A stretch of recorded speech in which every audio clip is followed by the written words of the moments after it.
Now to a CBS 2 investigation. These guys may look legitimate, but these parking attendants are actually conmen ripping off Chicago sports fans. Unsuspecting drivers caught up in the scam, and they are paying big. And first for the parking, and then for the tickets they got. So they reached out to CBS 2 investigator Dave Savini for help. This is the illegal parking operation, and there is a squad car right there. It's just before game time at Guaranteed Rate Field as the White Sox take on the Astros in the playoffs. Here we go in Game 4. Just a few blocks away from the stadium, some fans are about to get scammed. Watch as the man dressed in a yellow jacket carrying a Chicago White Sox parking sign sets it up to lure in people in need of a spot. So there was an arrow and it said White Sox parking, so we took that. There we go. Dina Morris says she and her husband fell for it on the same stretch of street earlier in the season when the Sox played the Cubs in the Crosstown Classic. And they had those flashlights waving for people for parking. They had the orange and yellow vests? Yeah. Did that make them appear to be legit? Yes. But they were not legit, and everyone parked here got hit with a $75 parking ticket by the city after the game. The street was full of cars. They were all parked in a single line, and then at night everyone got their ticket on their dashboard. From the police? From the police. Police ticketing the parkers, but letting the scammers go free. What do you think the police should be doing? I think they shouldn't let them scam people. So Murrow reached out to the CBS 2 investigators in hopes of exposing the operation. We went undercover and sure enough, found scammers out in full force, including this guy in the red hat. In his hands, stacks of parking passes to sell spots he has no right to sell. And just like Maura told us, they're doing it all right in front of Cook County Sheriff's Police, this Chicago Department of Finance parking enforcement investigator, and Chicago police officer. There he is, waving the Which sign. brings us back to Guaranteed Rate Field just last month, where once again, crews were cashing in. It's the cash. With no one stopping them and cars still rolling in, we decided to ask them about their operation. What's happening? But none of them wanted to talk. White Sox parking, right? We ain't doing White no Sox. fraud, bro. No. You're selling illegal You're selling stickers, man. You're selling stickers. I ain't selling I saw you try to sell me one. As that guy took off, he was joined with someone familiar. Hey, y'all better get the on, man. I'm telling you. Remember that guy with the White Sox parking sign? Hey, I don't think y'all know where y'all at, y'all. He was What's that? not pleased when we stepped in. What do you want to say? Get you where you look. What do you want to say? What do you want to say? And when we tried one last time to check in with police, Okay, just watch my cameraman's foot. they just drove away. See that? The number of bills we've fixed, bad water bills, from the broken Chicago Water Billing Department. They're big, they're always wrong. 3 years, dozens of stories. The city doesn't seem to care. One of our main protagonists, Vietnam vet and cabbie Rodney Andrews. We've fixed his problems. He got hosed. Then out of the blue, he just got bulldozed. So this is your garage? Yes, it is. What's left of it? Rodney Andrews is singing another Somebody Done Somebody Wrong song again. You think someone's out to get you? If you were looking at right and wrong, they're all wrong. Wrong. By the city again. Cliff Notes. So we're just trying to get this guy back into his home. You know him? And we went up to Department of Finance. They sent us down here from the news. If it hadn't been for Channel 2, I might not be sitting here now. The CBS 2 investigators How you doing? Good. I'm Brad from Channel 2. We're here to pay this man's water bill. advocated for Mr. Andrews since 2019. Boy, it's just a runaround. We got his bad water bill slashed. Then Oh, there it goes. we got his water back. It's alive. We got water. Then you, How you doing, sir? our CBS 2 viewers, Got appliances for Got you? appliances for me. Yes, sir. We're gonna set you up with a brand new kitchen. pitched in and fixed his house. WBBM News Time 108. All Mr. Andrews ever did is what he was asked, including Vietnam. 1st Infantry Division. From the bush to the bureaucracy. What was the harder fight, Vietnam or this fight with the city? To fight with the city. Right. Right. And now this. And my next door neighbor tells me they took your garage. I see you all the time on the news. All right, you're the neighbor, right? Yes. You won't be able to see this on the air. Bet we will. They talk the but they don't do the walk. In August, the garage got a complaint. It sustained spring storm damage. Mr. Andrews said he'd fix it at an administrative hearing. City said okay. I'm thinking everything's all right. He planned in part to fix it, the wall, with these bricks. The bricks were valuable, but they took the bricks. They took the bricks. We knew something was off with the demo because we've actually seen it before. In all the cases where we've saved all those people all that money in bad billing, ring it.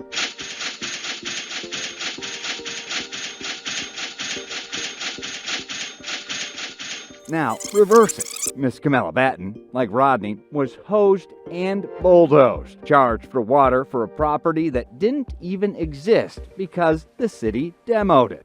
This investigation did not start off like most. I didn't receive a tip from a viewer or a call from a source. I attended an educational vaccine webinar hosted by a drug company that is now a household name, Pfizer. Things got interesting when someone at Pfizer started talking about fraud. One of the things that's important for states to ensure is that the empty vaccine vials and the packaging are destroyed. If they're just thrown simply in the trash, people will, unfortunately, nefarious people will take them out. And probably sell them, was my guess. I was right. I got the goods, the vials, right here.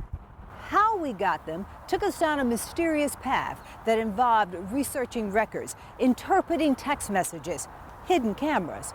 But it all started online. eBay, used empty vaccine vials, $35, 28 sold, 9 left. On Craigslist, same picture, same price. And the seller, in Winnetka. His name, a mystery, but he shared his number and via text he's anxious to sell. If you pay me by Zelle and provide me your address for shipping cost of $3, I can send it to you via first-class delivery. We don't want it shipped. We want to meet this mystery man in person. In another text, he offers to bring the vials to work and meet us at St. Joseph Hospital. Are you the one the vials? Yes. With hidden cameras rolling. So how many people like me are there out there wanting to have these? Oh my God, it's crazy amount. Yeah, because everybody wants a souvenir and everything. Souvenir? But this souvenir in the wrong hands could be deadly. They should not be sold. Michael Alfonso, investigator with Homeland Security. We don't want somebody to take a vial and put some type of substance in it and sell it as if it's a legitimate vaccine. Fake vaccines are already being sold on the dark web for hundreds of dollars, an attractive offer in the international market. The Pfizer one, by the way, is getting harder to come by. Back to the guy selling us the empty vials on the open web. He seemed to know a lot about vaccines. Pfizer comes like, half a vial full. You have to put saline in it. And then came the bombshell. Oh, I'm in the pharmacy department. You heard it. He works in the pharmacy. In what capacity? I just basically do the tech work out there, like general tech work. So we hand over the cash, he hands over the bag. So what do you plan to do with it? You just hang on to it? Our plan? To learn everything we can about who's selling empty vaccine vials online. On LinkedIn, we found a pharmacy director at St. Joseph named Gia Lee. He lives in Winnetka. Remember, the Craigslist post was from a seller in Winnetka. And Gia Lee from Winnetka has been a registered pharmacist in Illinois since 1997. But we never found a Gia Lee at St. Joseph. So this LinkedIn page must be a fake. We ultimately found a pharmacist named Gia Lee 3.5 miles away at Thorick Memorial Hospital. We snapped a grainy photo of our seller entering Thorick. Inside, when we asked for Lee, we learned he goes by John Lee. He's downstairs. Downstairs, another surprise. John Lee is not just any pharmacist. He's the boss, the director of pharmacy at Thorick, which may explain his response when we told him who we were. Oh, okay. Yeah. Basically, you say I'm in trouble now? We don't know how Lee got his hands on the empty vaccine vials, But we know he wasn't supposed to have them. This is what should happen to those vials. Tossed into a medical waste container. It was 1 year ago today we first broadcast the body camera video seen across the country. An innocent social worker wrongly raided by the Chicago Police Department. Traumatizing moments. The city's law department fought in federal court to stop from airing. They didn't want you to see it, but she did. Tonight, Anjanette Young is nearing a multi-million-dollar settlement with the city, but several other families are still waiting for closure in their wrong raid cases. It's a long and expensive road. And as CBS 2 investigator Dave Savini uncovered, the cost to them and to you is about more than just money. Connie, do you know the difference between telling the truth and telling a lie? Yes. These children, How old are you, Daviana? 6. have had their front doors broken down and homes invaded. And at this time, would you please raise your right hand for the oath? Guns pointed at them, their siblings, or their parents. Do you believe that there's any reason you wouldn't be able to tell us the truth today? There's no reason I could tell the truth. You are watching those children being deposed by lawyers defending the city of Chicago. Multiple police misconduct lawsuits have been filed, accusing officers of wrongly raiding innocent families and mistreating them, too. Still hurts to watch. That video from the body-worn cameras of heavily armed police. Peter Mendez's apartment was raided in 2017 when he was just 9. The real target lived in the apartment upstairs. You believe a gun was pointed at you? Yes. You were laying on the floor face down, though, right? Yes. Well, I was, but then I could look up. What happened to Peter Mendez is part of a disturbing pattern of wrong raids the CBS 2 investigators exposed over the last 4 years. Are you okay, by the way? Yeah. Okay. His little brother Jack was just 5 at the time of their raid. Could you promise me that when we're doing this, you won't lie? No, I won't lie. To see these kids go through this is hard for you. It's absolutely hard for me. Anjanette Young's home was wrongly raided while she was naked and changing into pajamas in 2019. Let's go talk outside. The man police were looking for lived in the apartment next door. It's so disheartening for me to hear that these children are being, Are you doing okay? traumatized over and over again as they continue through this process of seeking justice. I just can't wait to get out of here. That justice for many families often comes in the form of a civil lawsuit. Can we take a break if that's okay? You're doing great, buddy. I'm about to go home too. Today, the CBS 2 investigators have tracked more than a dozen lawsuits related to wrong raids, families who sued the city because of moments like this. He gave us the wrong part. We talked to carjacking victims across the city, with many pointing to just how young some attackers appear to be, often teenagers. Because of their age, we've never heard from them until now. You may be asking why we're even giving them a voice, not to glamorize their crimes or take advantage of them, but to understand why they do it and whether what they say could help you stay safe. He's a 14-year-old carjacker.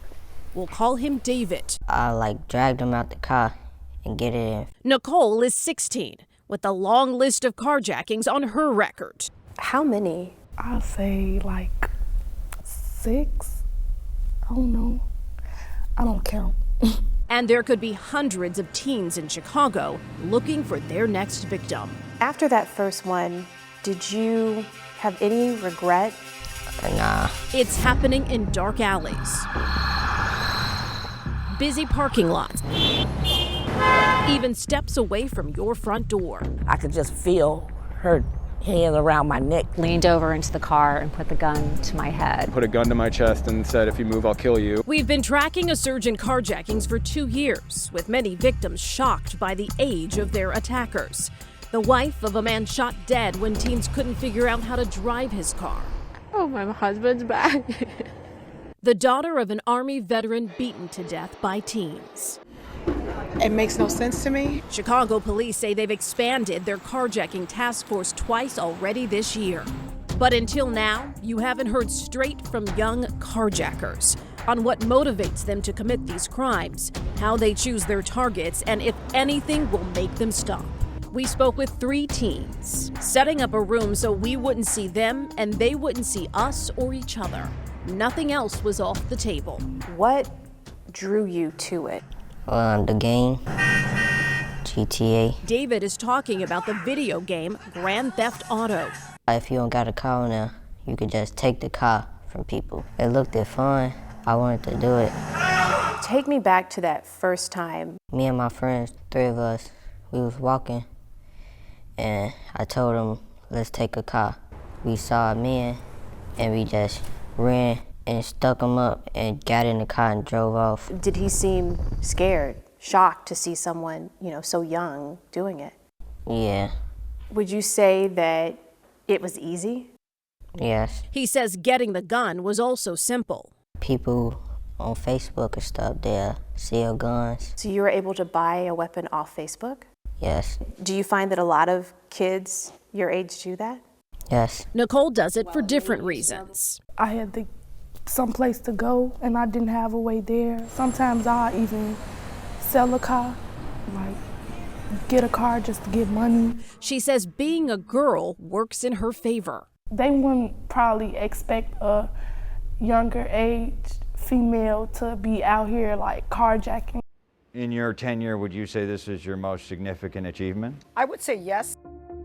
That achievement, these 2 state statutes, laws that protect the identities of sexual assault victims, firsts of their kind in the country. Victims have been victims, they've been traumatized by this, and I think it's important that we protect that identity. But these laws first began as a CBS 2 investigation. While researching a different topic, Excuse me. At the public kiosk at the Daily Center, Okay, I'm ready to print. we were able to get unfettered access Hi, I'm just looking to print out documents from the computers. to child sex assault files Thank you. and print them. Little kids' dates of birth, addresses, dastardly details. Our findings? Appalled. I'm shocked. I'm truly shocked.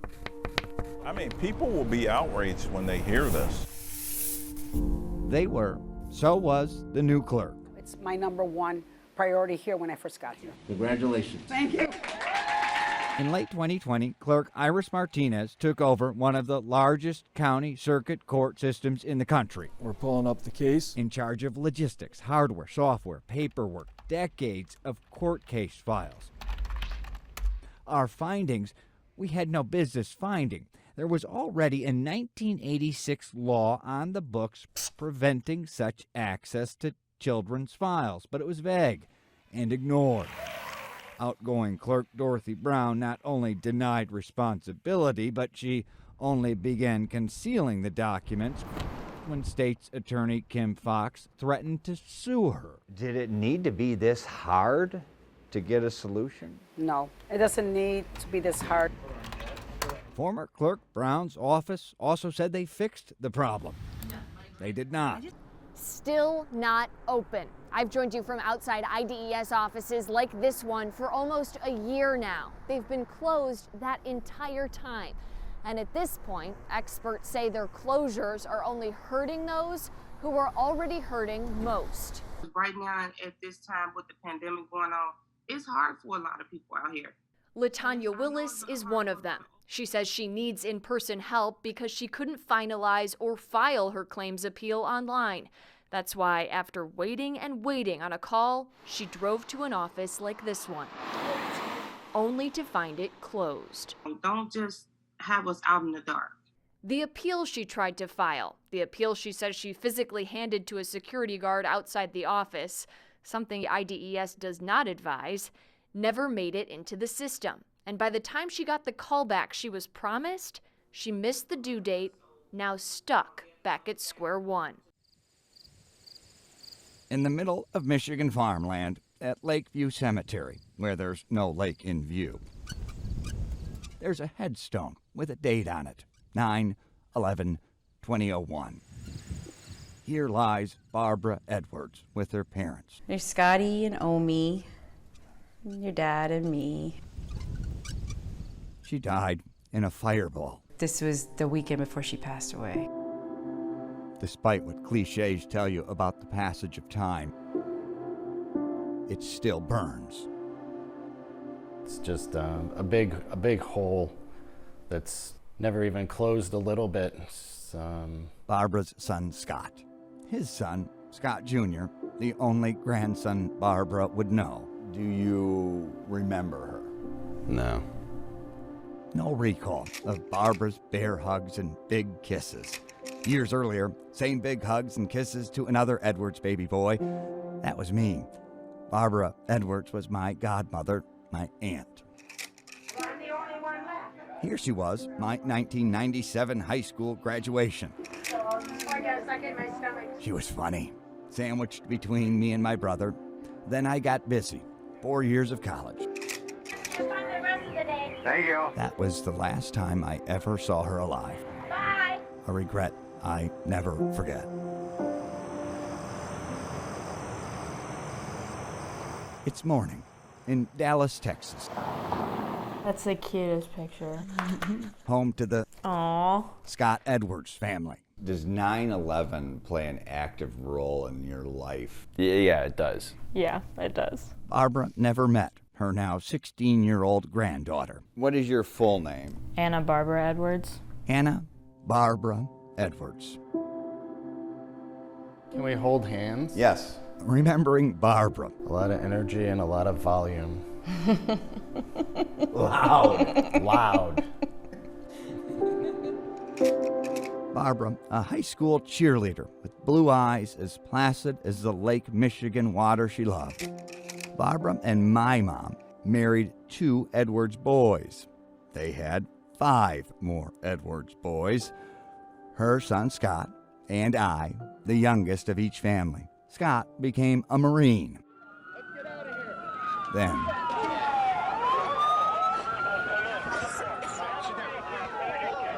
we had a mission that was going out that morning, and I just had to call the guys and say, hey, you guys shut down.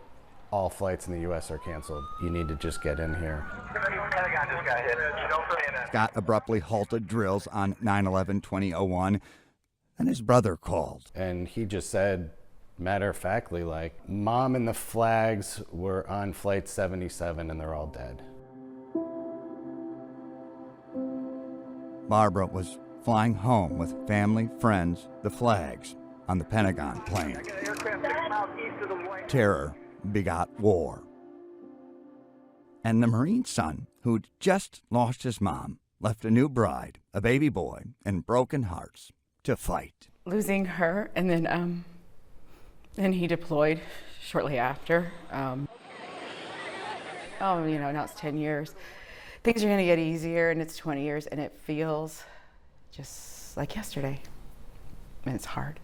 Scott deployed 4 times post 9/11 on the ground here in Iraq and in the air, a Marine fighter pilot. And we were flying from Kuwait over to Afghanistan in support of the ground troops that were there at the time. And 20 years later, it's hell. Are you angry? I am. I'm very angry. I lost some personal friends over there. I have a friend who's flying in and out of there, getting people out. Well, what does he say to you? He just says it's a complete. Use the exact words. It's a show. When those 13 people were killed the other day, I lost it. I can't stop feeling sad. I feel like there's nothing I can do. I'm angry. I feel like I'm reliving 20 years ago. Like daughter, like mother. Patricia Roon and her 5-year-old Martina can't contain their excitement.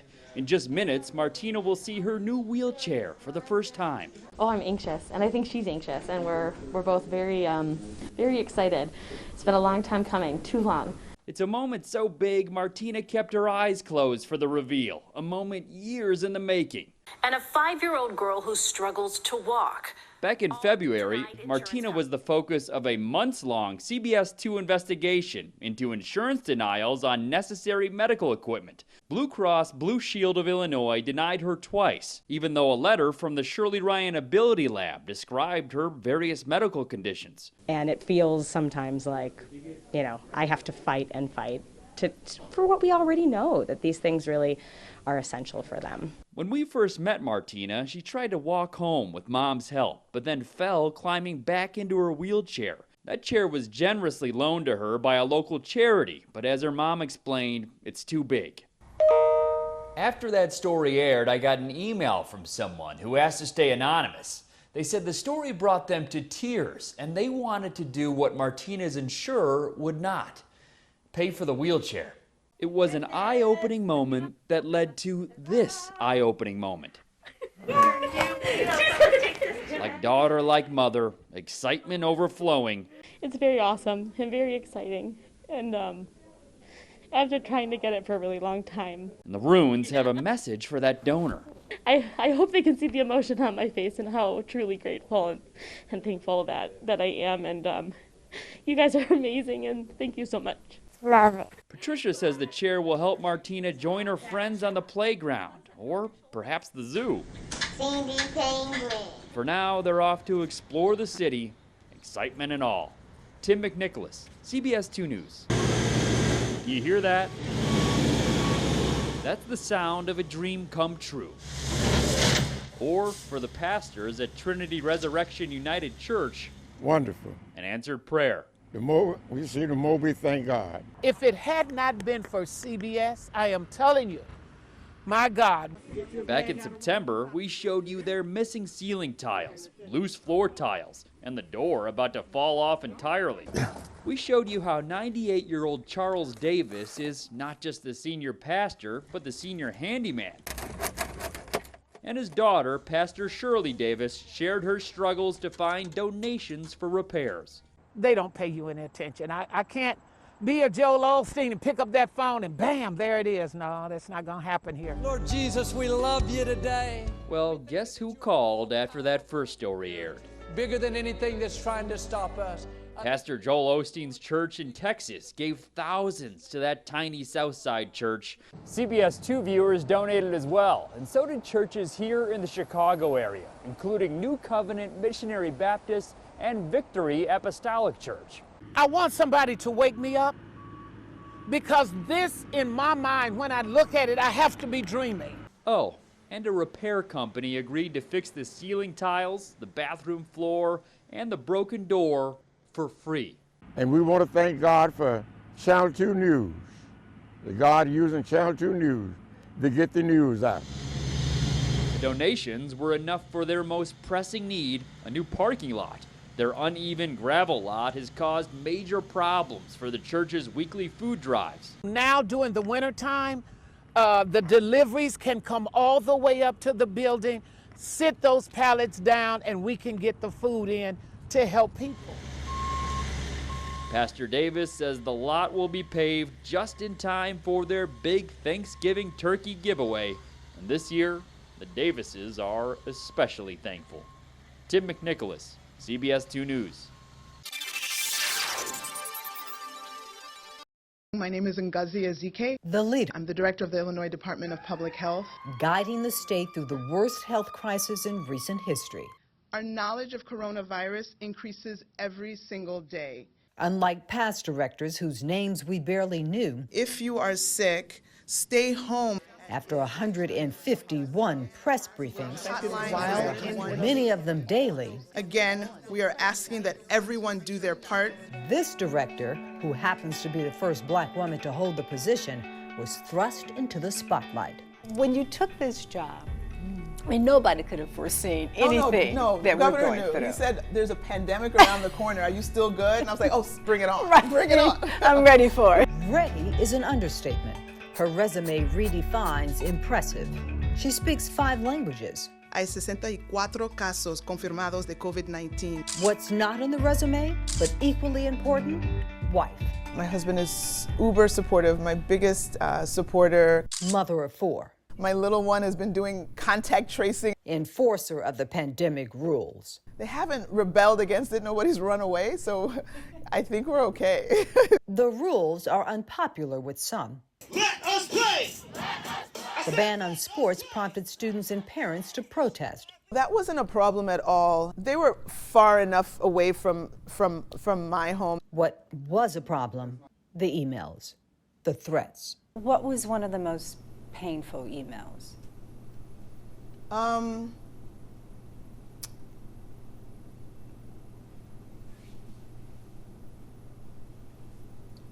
Oh boy. We moved on to words that make her smile. This is from a nurse in the state. Cards, an outpouring of gratitude. Thank you for all you do. Thank you for not giving up. We do depend on you. While she appreciates the personal notes, Dr. Ezike is quick to credit her staff. I don't want to be the headline, right? Like, it's about the work, but there are 1,200 people that are doing the work. Stressful work, setting policies to slow the spread of the virus, stop the deaths, and equitably distribute the vaccines. We've taken tough decisions that are just not popular. In a quiet neighborhood, I was pleasantly surprised. 20 miles west of Chicago. Oh, yes. Oh, yes. Is a suburbanite with a new appreciation for the city. I thought I was very pleased with that. Pleased by the actions of the Chicago Department of Finance, the very department that prompts protest and scorn. It's unfair. For installing too many speed cameras. That's $35 there. $35. Issuing too many tickets. Gets high fives from Sandy Wright. I was pleased that the city of Chicago did the right thing. The right thing means Wright is off the hook for her speeding tickets. They said the tickets were issued in error and we are dismissing the tickets. Yep. The city admitted it was wrong. That doesn't happen every day. And it only happened this time because the CBS 2 investigators discovered something the city of Chicago missed. Our Dorothy Tucker discovered a big mistake with the city's speeding ticket system. It was June. We found this warning sign on Cicero that leads to a speed camera around the corner on Lawrence Avenue had a mistake. It read photo enforced 6 a.m. to 9:30 a.m. This is the problem. It should have been p.m. It's the silver car. That's yours? Yes, it's the silver car here and then here. Wright's husband got 2 tickets here in the spring before we spotted the problem. The first ticket, I paid it. A while later, I got a second ticket. And I was about ready to pay it, and then I heard your report. Signs like these were last checked in May. Your investigative report in reference to the erroneous signs. Both of Wright's tickets were issued after 9:30 a.m. based on the misprint on the warning sign outside of the enforcement time. So I thought, I'm going to contest the ticket. Her evidence, our CBS 2 investigation. Stating that these tickets should not have been issued in the times, and also photos of the actual signs. Where'd you get the photos from? Your report. Your report. So everything, it came from your report. Why not refund the money of those who've already paid the tickets? Indisputable proof that prompted the city to dismiss the second ticket and promise a refund for the first. The evidence was clear. Imagine the number of drivers who passed by that misprinted enforcement sign and should have never gotten the ticket. So the CBS 2 investigators took this question to City Hall. How many of those speeding tickets did they have to refund? It took months of emailing, phone calls, and bouncing around from one city department to another to get answers. Pressure prompting the city to finally give us the numbers. They were substantial. Just over 18,000 tickets tossed, adding up to a whopping $832,000 because of a typo on a sign. We continue to follow breaking news. The search continues for a gunman at Oakbrook Center Mall after several people are hit during a shootout. You're looking at a live picture from Chopper 2. Right now, our chopper is being kept about a mile away from the West Suburban Mall because of police flight restrictions as this investigation continues to unfold. And here's a look at shoppers inside that mall tonight, locked down, trapped inside, while the police hunted for the gunman. We have team coverage. CBS 2's Tim McNicholas and Jermont Terry have been on the scene all night. Let's begin with the latest on the investigation from Tim. Erica, police are still looking for one of the shooters, and just minutes ago, the police chief shared a photo with me of their suspect. I think we have a larger image of that we could show you. I want you to take a close look at this. He's wearing a blue puffy jacket and tight dark jeans. He might not be wearing that anymore, but police want anyone who lives near the mall to check their security video, see if you see him or anything that might help their investigation. The split second, rocking Chicago, and the nation. Hey, show me your head, stop it! Tonight, officer identified as we break down his body cam video the night he shot and killed Adam Toledo. Stay with me, stay with me. Also, the mayor calling for calm, while some are calling for her job. Now is the time we stop lying. Mayor Lori Lightfoot, your job is gone.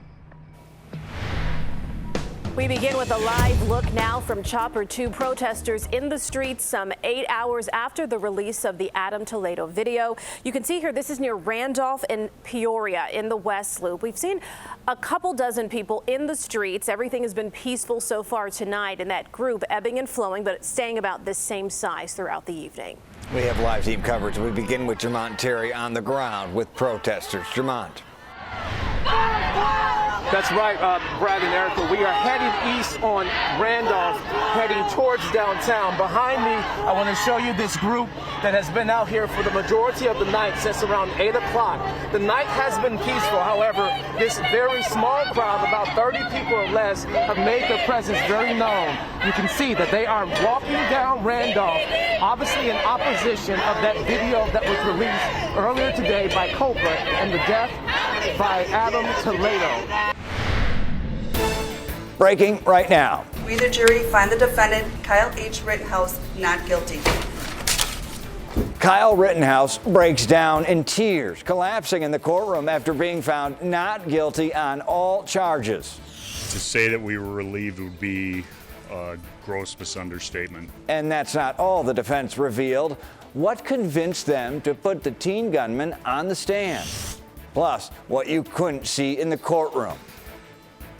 Good Friday afternoon. I'm Brad Edwards. And I'm Erica Sargent. Not guilty across the board. This is the moment you saw it live here on CBS 2 when Kyle Rittenhouse and the world found out he's a free man. We, the jury, find the defendant, Kyle H. Rittenhouse, not guilty. As to the second count of the information, Richard McGinnis, we, the jury, find the defendant, Kyle H. Rittenhouse, not guilty.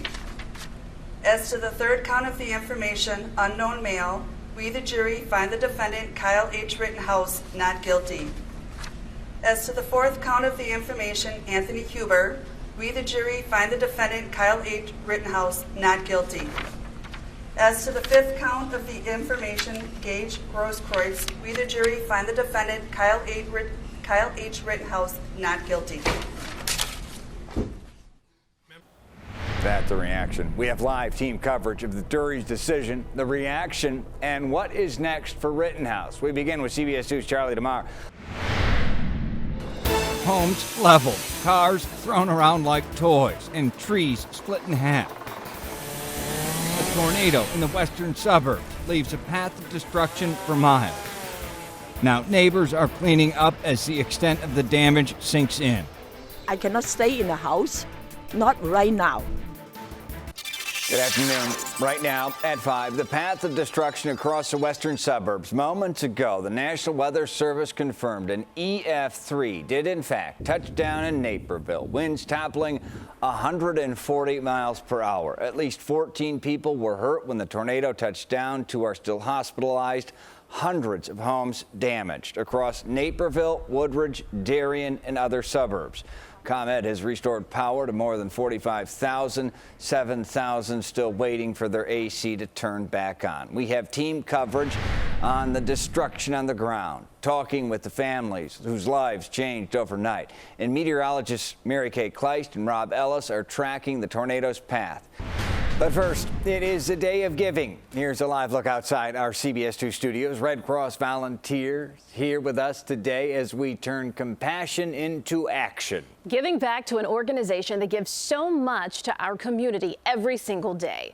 The Red Cross can't do their important work without your support. And there are so many ways you can help by making a financial donation through the ways you see on the bottom of your screen, volunteering, or simply rolling up your sleeve to give blood. With that, just about wraps another day of giving. Just about. We have a big announcement now. Our final amount. Drum roll. Donated here in Chicago tonight. Look at that.